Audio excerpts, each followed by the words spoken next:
ladies and gentlemen. I'm Meadsy69 and welcome back to the channel. Today we have a really special video for you today, and it's probably one of the first proper official looks at the VK9001P. So this tank, as we know, it's coming in the Christmas event where you will be able to win this tank. Now, 100% sure, not officially, that it's going to be very difficult to be able to get. I'm guessing it will be kind of like last year, where last year you had to decorate the Christmas tree. It cost a shitload of money, and then right at the end you could get the T22. However, this time you don't have to decorate the Christmas tree. You have to pretty much decorate your workstation, your work desk. And again, I'm pretty sure that this is going to be at the end, so it's not going to be easy to get. It's a nice tank. It really is a nice tank. Us testers have had it for quite a while because Wargaming need to really balance it, and when it first come in, it wasn't a great tank. It really was not a good tank. However, they rebalanced it, and now I do think it's a really good tank, and it is balanced. It's not OP. It's nothing like the T22. It's you can easily deal with it, but also when you're driving it, it is a nice drive. So let's just have a look at the DPM. The DPM is 2,622. Not bad for a tier 10 heavy. It's no FV215B or WZ113, but the DPM is actually okay. It's okay. Penetration 265. It's okay. On your APCR it's 320, so again that's not bad. On your HE you have 65. 600 damage on your HE. It is a 460 alpha gun, and you do 390 on your APCR. Let's have a look. It is 128 caliber. Rate of fire 5.70. That it gives it a 10.53 second reload. You might be able to get that down when it's maybe, I don't know. We are running the rammer, so where are we? So yeah, 11. Oh, I've just took the rammer off. So yeah, just over 10 seconds for the reload running the rammer. I do run the rammer on this. I don't run the calibrated shells. It hasn't got heats. I do prefer it with the DPM. The aim time is good at 2.26 base aim time, and dispersion's not so bad at 0.335. It actually feels quite good, especially when you are moving. Dispersion on the move, where 0.200 and rotating 0.200, and when turret rotating 0.080. After shot is 4.0. It only has 4 degrees of gun depression. That's the biggest downfall, and it only has 10 degrees of gun elevation. So for me, that is the biggest downfall, is that gun depression. Speed is okay at 30 kilometers an hour as well. So we're going to look at the armor. Everyone wants to see the armor on this thing. I really enjoy the tank. I really do. I like playing the tank, and you can see the armor. The armor's not so bad. Front plate, it's going to be very difficult to penetrate that upper front plate. You start sort of aiming up, and that front plate just gets higher and higher, and it's almost impossible to penetrate. And the same with the bottom plate.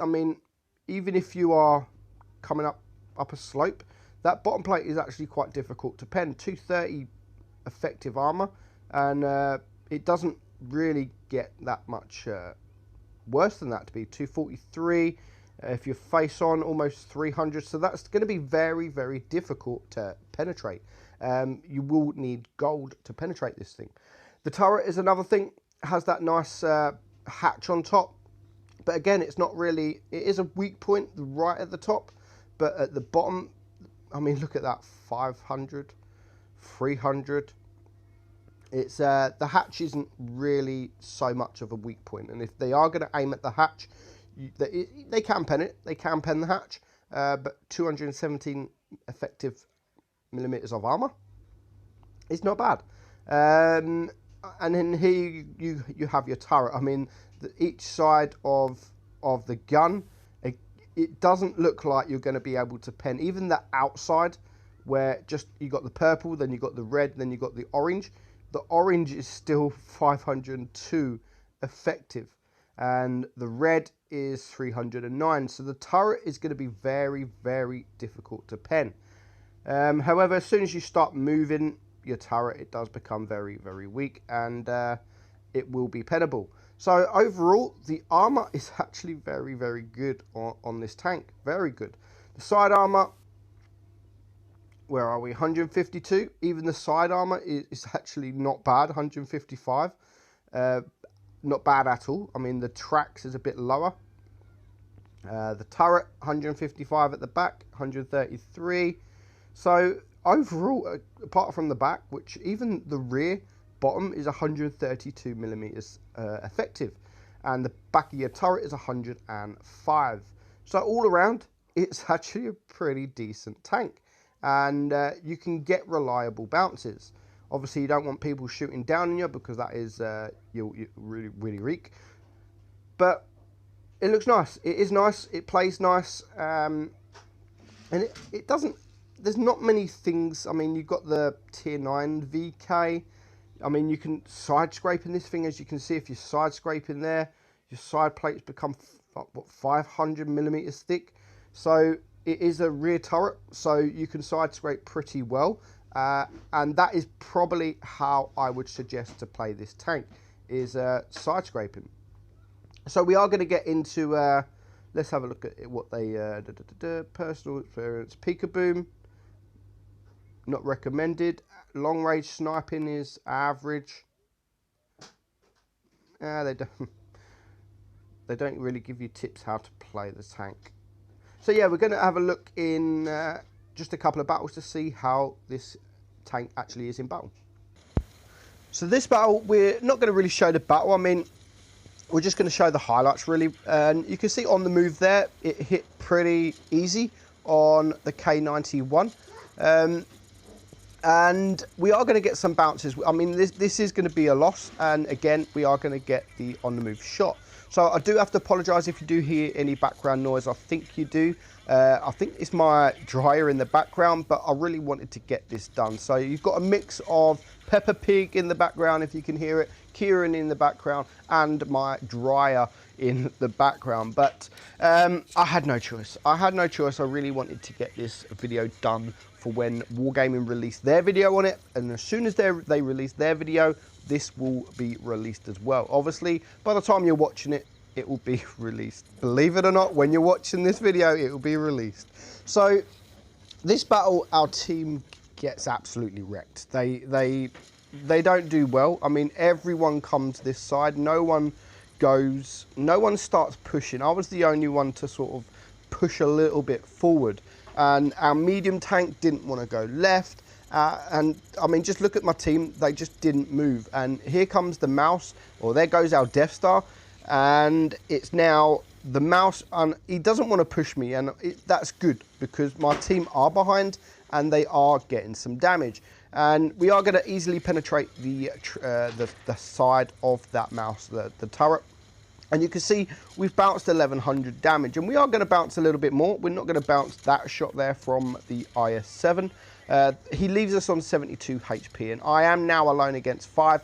It's an impossible task when I am on 78 hit points and we have a T62 rushing us. But if you start angling this tank, if you angle, wiggle backwards, forwards, left, right, you will 100% get some bounces, and we're going to get a couple of bounces from the Type 62, the T62, and we are going to get a bounce from this waffle. And this is how you should be playing this tank, just not like that, but just side scraping, wiggle backwards and forwards, wiggle the turret, and it will make it very difficult for the enemy to penetrate. Now this battle on Falls Creek, we do get kind of lucky, and I am a bit of a noob on this. I do make a mistake. We are spotted, but we do get a 640 alpha shot. Now, as I've said at the beginning, you can bounce reliably in this tank, and I do think it's going to be a very, very good tank. And I do actually want this tank. I really do want this tank. It's not OP. It's good, but it's easily people can deal with it easily. Now, if you looked at the armor profile at the beginning of the video, it looks OP and it looks very difficult to pen. But in battle, you are easily penned. So it's easy to take care of. Now, I don't really know about coming up against one of these. Look at that, another 640 alpha blocked. So I don't really know how tough, how easy it is, because I haven't come up against one. Obviously, we have tested the tanks, and I've not come up against another one of these tanks.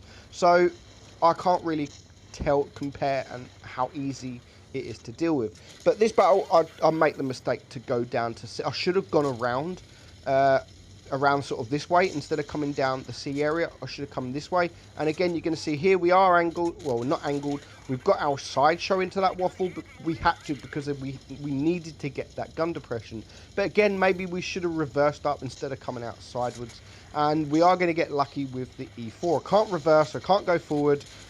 So luckily, the E4 leaves me on 2 HP. 2 HP. And for some reason now, these two tanks here just don't want to know. The waffle's gone. The E4 wants to kill the waffle on my team. And we do manage to get a shot into him. Now, my team is coming. I do have him on a reload. And unfortunately, because I am rushing, I do bounce on him. But my team does take him out. So it now just leaves 2 tanks against 5. They are winning on supremacy points. But at this moment in the game, I think we've got it. There is a grill at the back. And there is this E100, but there's 3 or 4 tanks here that is rushing him, so he ain't going to last very long. So we are going to get one more shot on him, and I do think that I'm not going to reload in time to get another shot, and I probably wouldn't. So instead I just got the HE loaded, and we are going to get a final shot into the grill, putting me on around 4,400 damage. So, I mean, it's kind of easy to get 3k damage in this. It is kind of easy. I'm excited for this tank. I really am excited for this tank to come into the game, to see how it goes on the live server with everyone playing it, and to see how hard it's going to actually be to get this tank.